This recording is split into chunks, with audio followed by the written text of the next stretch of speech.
Assalamualaikum warahmatullahi wabarakatuh. Alhamdulillah. Assalatu wassalamu ala nabiyil ummah. La hawla wa la quwwata illa billah. Wa ba'du ma'asyiral hadirin jamaah sekalian. Alhamdulillah.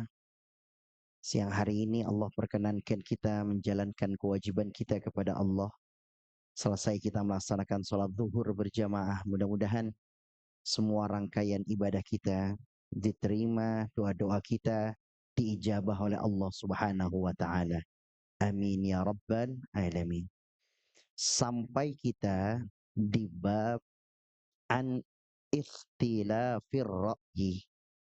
Gimana secara fikih dan akhlak kalau kita menemukan perbedaan-perbedaan pendapat. Misalnya kita menyaksikan, Pak, oh ini Ustadz kalau bersentuhan laki dan perempuan, ada yang mengatakan bersentuhan batal, ada yang mengatakan tidak batal. Ustadz, kalau kemudian kita sholat, ada yang mengatakan kemudian kita harus mengucap Rabbana lakal hamd saja, atau Rabbana walakal hamdu mil'us samawati wa mil'ul ardi, atau Rabbana lakal hamdu hamdan katsiran tayyiban mubarakan fih. Ketemu dengan perbedaan. Atau yang lagi rame misalnya, perbedaan antara ulama yang mengatakan kemudian kontra dengan hal yang satu, dengan nasab ataupun yang tidak, wahakadha, dan macam-macam.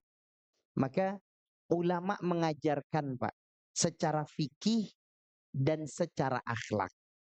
Biar kemudian kita tidak menjadi orang yang merasa paling soleh selain kita salah. Ini catatannya nih.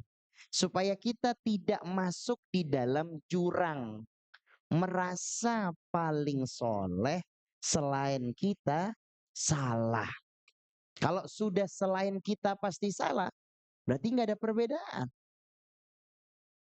Makanya kemudian disebutkan pertama, Pak, idza wajadnal ikhtilaf, kalau ketemu kita dengan perbedaan pendapat dan kita adalah orang awam, orang yang nggak mengerti terlalu dalam tentang hukum.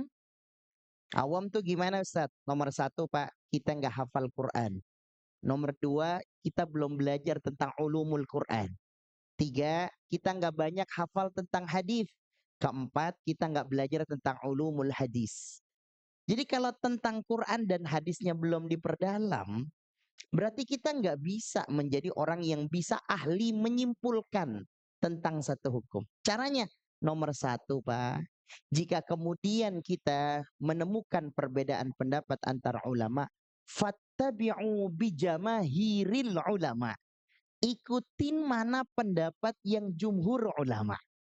Coba. Ketemu misalkan satu hukum, oh kalau bersentuhan ini Pak Ustadz, ada yang bersentuhan itu Pak bermakna kulit dengan kulit, batal. Ada yang bersentuhan nggak batal, karena memakna bersentuhan itu kiasan, artinya hubungan suami istri. Lah kita mau pakai yang mana nih Pak Ustadz ya? Kalau misalnya kita itu Pak, kemudian bingung dalam keadaan tertentu, maka ikutin mana guru kita, mana ulama kita. Lebih nyaman lagi mana yang mayoritas jumhur ulama. Maka disebutkan Pak, jumhurul ulama misal menyebutkan bahwa lamsun nisa pada kalimat Al-Quran aula mastumun nisa itu sentuhannya kulit dengan kulit.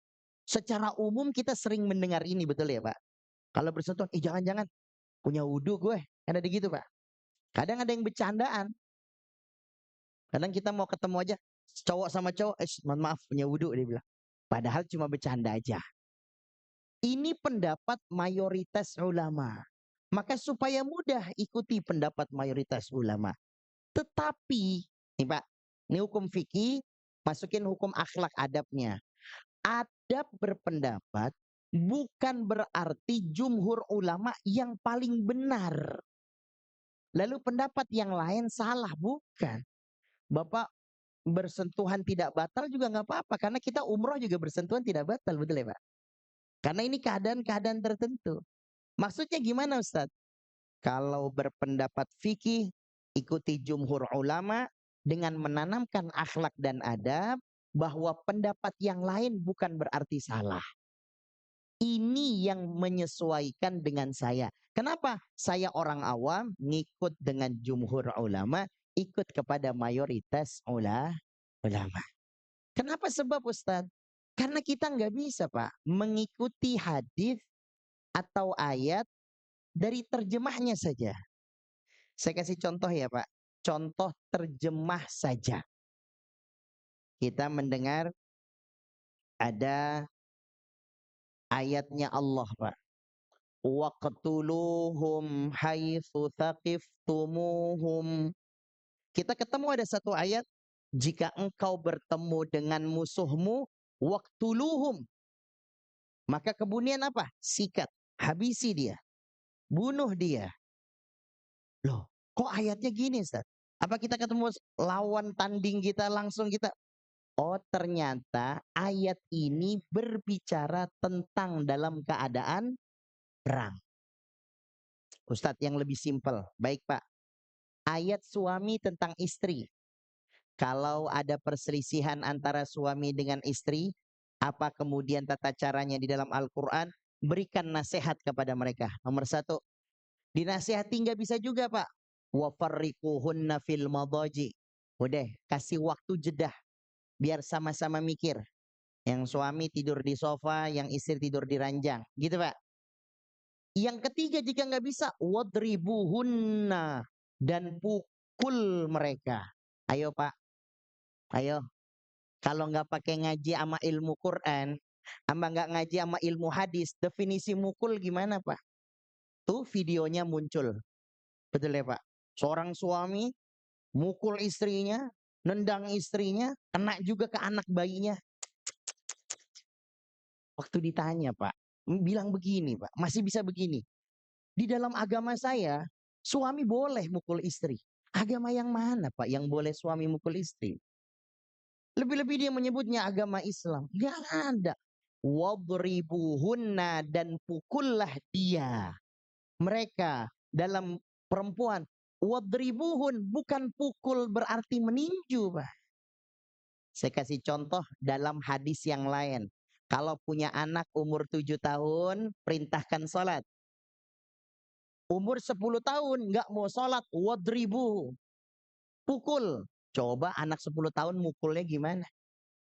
Mukulnya gimana Pak? Oh, ternyata idrib itu adalah bentuk bahasa Arab. Susunan kata dalam bahasa idrib adalah fi'il amr.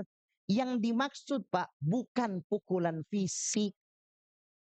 Karena kalau pukulan fisik tidak menggunakan kalimat doroba, tapi menggunakan kalimat qatala, saraka, maka wadribuhun itu adalah kalimatnya pukullah hatinya. Apa maksudnya pukul hatinya? Kasih tahu sama istri kita, Mi, ini kita kalau bertengkar terus kasihan anak. Anak-anak kita ini butuh kerja sama kita. Yang satu mau ujian. Kalau kita nggak sekamar, kalau kita begini terus, anak-anak kita secara mental juga terganggu. Itu namanya pukul hatinya, Pak. Pukul apanya? Pukul hatinya. Itu kenapa Bapak Ibu sekalian, hadirin jamaah sekalian. Buat kita orang awam, nggak bisa menyimpulkan dari ayat. Nggak bisa Pak, Bapak kemudian buka Al-Quran lalu mengatakan, ini ayatnya Ustaz. Oh, perlu ada dua hal yang Bapak ketahui. Pertama, ulumul Quran. Ini ayat turunnya tentang apa, dalam kondisi bagaimana. Yang kedua, kita juga harus ngerti Pak, mengenai tentang al-ilmu an-nahwi was-sarf. Tata bahasanya bagaimana. Contoh yang lain Pak, contoh yang lain. Biar kita mengerti tentang bagaimana kita butuh ulama dalam memahami Al-Quran dan Al-Hadis. Makanya kalau semua orang boleh bicara, memberikan fatwa Pak, Makin unik fatwa-fatwa itu, Pak. Makin aneh. Ada orang yang bisa ngomong sama semut, Pak. Innaka asqoli maqoli rahmatan. Nabi Sulaiman susah payah, Pak. Masa begitu doang bisa ngobrol sama semut? La ilaha illallah Muhammad Rasulullah. Ada orang yang megang kunci langit lah. Ada orang yang bisa ngobrol sama mungkar nakir lah. Aduh, makin gak karu-karuan aja gitu. Ustaz, berarti kalau ketemu perbedaan, Pak, dalam kita memahami, ikuti jamahirul ulama, pendapat yang jumhur ulama. Secara adab, jangan menyalahkan pendapat yang Ustadz, berarti dalam satu hukum bisa berbagai pendapat. Betul, Pak. Maka karena Rasul Shallallahu Alaihi Wasallam, Pak, jika ada satu hukum, lalu kemudian ada perbedaan ulama, maka silahkan yang mana yang menyesuaikan dengan kita, kita pilih, Pak. Ustadz, kalau umroh, saya bersentuhan yang biasa batal gimana? Ya nggak batal, Pak. Kenapa sebabnya? Kalau Bapak di depan Ka'bah batal, wudhunya kemana? Ke hotel lagi, Pak. Keluarnya 15 menit, setengah jam. Balik laginya sejam lagi, udah keburu azan lagi. Paham nih maksudnya, Pak? Jadi kita menyesuaikan. Masjidil Haram ini kan bukan Masjid Al-Ikhlas kayak gini, Pak. Ini mah kita masih bisa lalu lalang. Kalau di sono, Bapak yang haji umroh tahu ya, yang belum mudah-mudahan bisa berangkat. Kadang kita duduk, Pak, dilompati sama orang Afrika itu, Pak. Ini tempat sholat kita nih udah ada, didudukin tempatnya orang, Pak. Macem-macem di sana. Apapun jabatan kita, Pak, sama udah kalau udah di sana. Betul nih. Berarti kalau ketemu pendapat ulama, kita pilih yang mayoritas tanpa menafikan yang minoritas. Bukan berarti ini salah, tidak. Karena perbedaannya macam-macam. Saya kasih contoh lain ya, Pak. Imam Syafi'i itu, Pak, banyak kemudian mengajar di tempat-tempat yang airnya banyak. Sehingga beliau kalau wudhu menganjurkan 3 kali 3 kali. Gitu kan, Pak? Mengusap wajah 3 kali karena airnya banyak. Berapa kemudian ulama yang memang mengajar di tempat tandus, Pak? Imam Malik, Imam Abu Hanifah. Itu tempatnya tandus, Pak. Beliau tidak mensyaratkan wudhu harus 3 kali. Ketemu perbedaannya, Pak. Kenapa, Ustaz? Karena wilayah dakwahnya, objeknya berbeda. Loh, orang kalau nggak ada air, Pak, suruh wudhu 3 kali, baru sampai tangan udah habis airnya. Ketemu maksudnya nih, Pak. Inilah kemudian kenapa muncul ada perbedaan ulama. Jangan kemudian kita jadi stres, jangan kemudian kita jadi bingung. Justru kita lebih nyaman. Saya ngikutin saja mana yang menjadi pendapatnya mayoritasnya ulama. Dengan catatan tidak menyalahkan orang lain. Kedua, kalau ketemu perbedaan pendapat supaya mudah memahaminya, jangan terlalu cepat mengatakan tidak ada dalil. Benar tidak ada dalilnya atau tidak tahu dalilnya. Ini 2 hal berbeda nih, Pak. Benar tidak ada dalilnya atau tidak tahu dalilnya. Jangan-jangan kita tidak tahu dalilnya. Nggak ada dalilnya, Pak Ustadz. Terus saya tanya, Bapak sudah khatam ngaji Bukhari Muslim? Ya walaupun saya nggak khatam, yang penting nggak ada dalilnya. Pokoknya biarpun orang bilang ini ada, menurut saya nggak ada. Ya ini berarti egois namanya, betul Pak?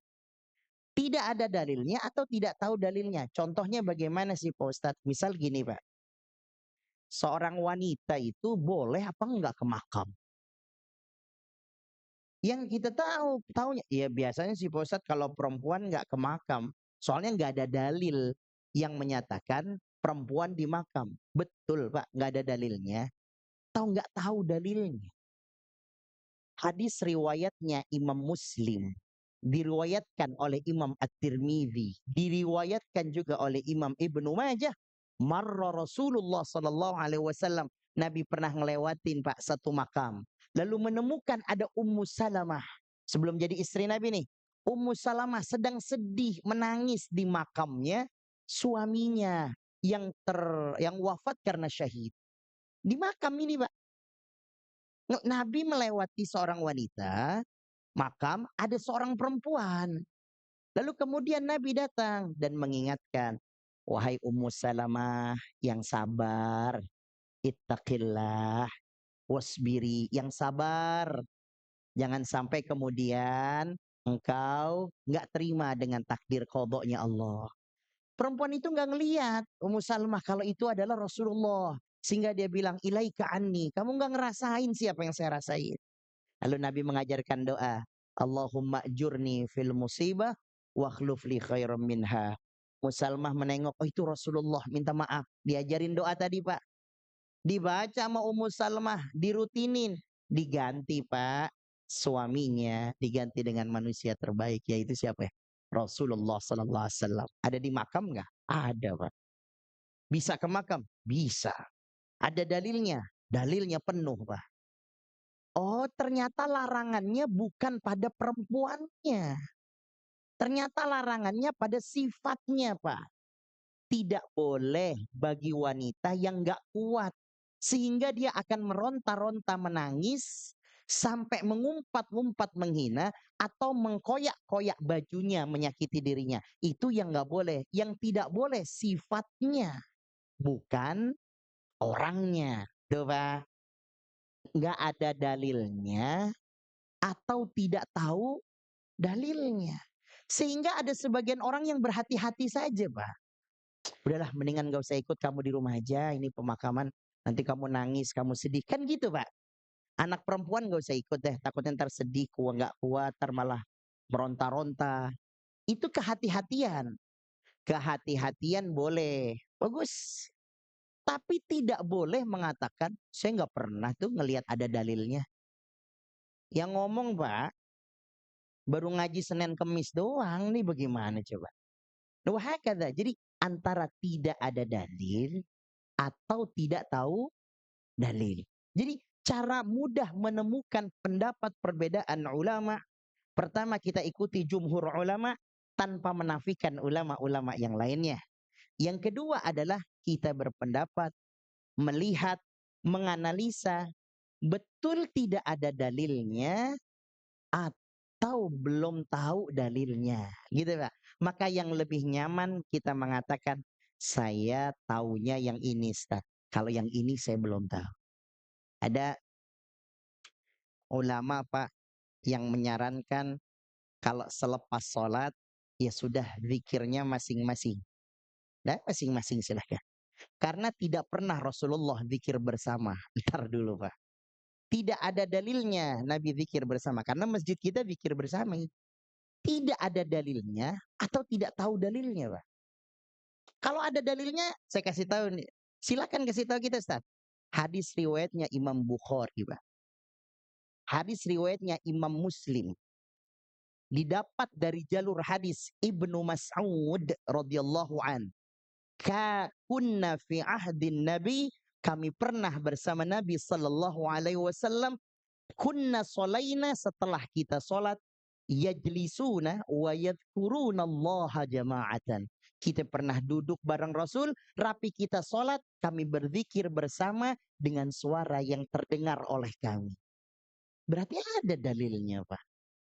Berarti ada. Kalau kita sebut dalil yang bukan Bukhari, takutnya nggak mau. Walaupun hadis bukan hanya Bukhari saja. Tapi ini hadisnya lewatul Bukhari. Oh, ada Pak. Ada. Cuma belum tahu. Tapi kenapa masih ada yang kemudian tidak menggunakannya Ustadz? Pilihan saja Pak. Mungkin di tempat tersebut, di kantor tersebut, waktunya harus cepat Pak. Assalamualaikum warahmatullahi wabarakatuh. Assalamualaikum warahmatullahi wabarakatuh. Sehingga orang yang di belakang akan bergantian. Betul Pak? Bergantian jamaahnya. Sehingga jangan zikir bareng-bareng. Kenapa? Kelamaan. Itu konteksnya. Di kita bisa Ustaz? Bisa. Karena tempatnya luas Pak. Bapak mau sholat sebelah pinggir bisa, sebelah kanan bisa. Sehingga tidak ada yang kemudian tidak kebagian tempat. Nangkep nih maksudnya Pak? Jadi beginilah tentang perbedaan ulama. Beginilah tentang perbedaan pendapat. Harus tahu betul kita. Sehingga kita benar-benar melihat dari semua sudut pandang yang ada. Betul nih, ada apa enggak? Oh kalau ada dalilnya, kondisinya seperti apa? Kalau tidak ada, lalu bagaimana? Pak, bukankah Bilal punya kebiasaan kalau setelah kemudian dia batal lalu wudhu dan setelah wudhu langsung sholat sunnah. Nabi tidak kemudian mengerti, bukan tidak mengerti, belum diberitahu karena Nabi tidak melakukan kecuali kalau dengan wahyu. Nabi baru baru ngeh kalau bahasa kita ketika Nabi Mi'raj lalu menemukan langkah kakinya Bilal. Kok orangnya masih hidup? Kok udah ada di surga langkah kakinya? Turun Nabi SAW tanya Bilal, apa yang kemudian mengistimewakan darimu sehingga kemudian kau bisa menjadi mulia begini? Kata Bilal, saya punya kebiasaan ya Rasul. Kalau batal langsung wudhu, langsung sholat sunnah. Namanya sholat sunnah wudhu. Dari mana dalil sholat sunnah wudhu, Pak? Nabi tidak melakukan itu. Itu ada petunjuknya setelah kemudian melihat Bilal dimuliakan oleh Allah Subhanahu wa taala dengan amalan ini. Maka jelas nih Pak, menjadi fikih yang kita ambil tidak bisa dipisahkan dari akhlak sama adab. Takutnya Pak, di hadapan Allah, sholat kita benar, ibadah kita benar, tapi ada catatan hati kita yang gak benar. Takutnya ketika saya sholat, saya merasa bahwa sholat salah yang paling tepat. Selain saya, nggak tepat. Sholat saya lah yang paling soleh. Selain saya, salah. Jadinya Pak, kalau begini, besok mau masuk masjid, tengok-tengok dulu Pak. Mau masuk masjid ditanya nih, ini masjid pakai kunut apa enggak? Masa masjid nanya pakai kunut apa enggak Pak? Yang kita tanya, ini masjid apa bukan? Gitu Pak. Kalau dia salah, nggak mungkin jadi masjid. Kira-kira gitu Pak.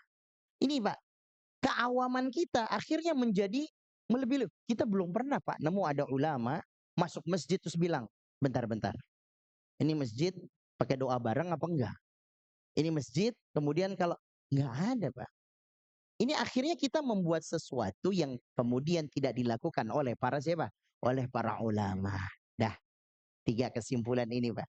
Nomor satu, kalau ketemu dengan perbedaan ikhtilaful ara'i war ra'yi, maka kita ngitin ulama. Ulama yang mana Ustaz? Mayoritas ulama Pak, jumhur ulama. Karena sebab kata Rasulullah, kalau orang-orang alim kumpul Pak, tipis kemungkinannya salah. Kira-kira gitu Pak. Kenapa? Karena udah kumpul musyawarah, udah jumhur. Kedua, kalau kita kemudian berpendapat Pak, jangan tinggalkan adab akhlaknya. Fikih kita jalankan, tapi akhlak jangan ditinggalkan. Apa akhlaknya? Ini pendapat saya ambil tanpa menafikan pendapat-pendapat yang lain. Ini juga boleh, silakan. Antum mau ini, monggo silakan. Kayak lebaran aja kita Pak. Itu kan kita baik-baik aja kan. Ada yang lebaran hari Senin, hari Ahad.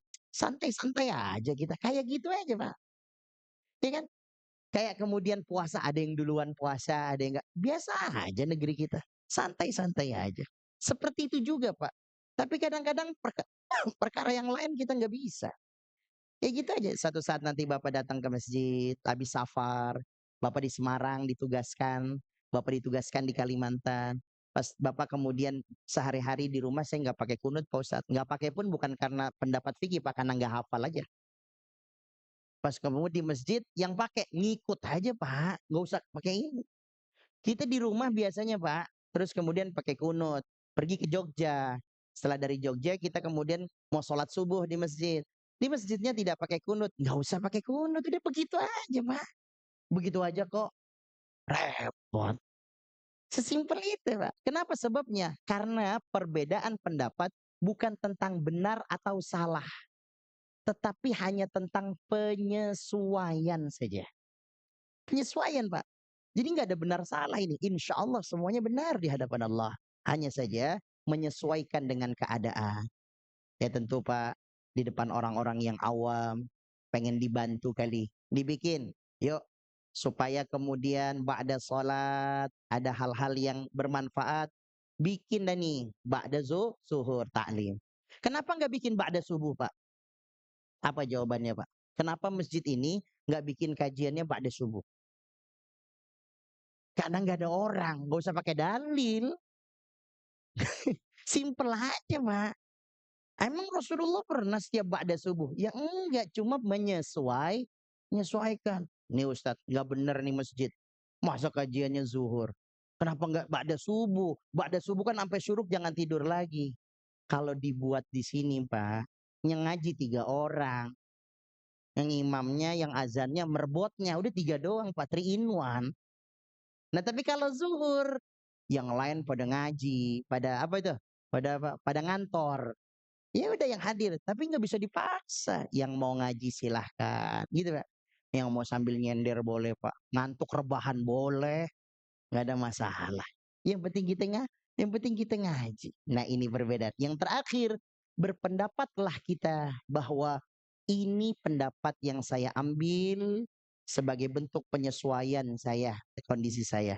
Bukan merasa yang paling soleh selain kita salah. Bapak hadirin mas sekalian, ini singkat saja supaya kita dapat ilmu, supaya bekal ketemu mengenai hal-hal yang berbeda, kita sudah tahu sikap apa yang kemudian harus kita kerjakan dan bagaimana secara akhlak dan adab agar tidak menyakiti orang lain dan menguatkan iman kita. Allahumma ja'al jam'ana hadha jam'an marhumah wa tafarruqana min ba'dihi tafarruqan ma'sumah. Ya Allah, jadikan kumpul kami menjadi kumpul yang barakah. Jadikan kumpul kami menjadi perkumpulan yang kau berikan rahmat. Ya muqallibal qulub, kau yang membolak-balikan hati kami, tetapkan hati kami dalam iman dan Islam. Tetapkan hati kami dalam ketaatan dan keistiqamahan. Ya Ghaniyu ya Hamid, kau yang maha kaya, maha mencukupkan.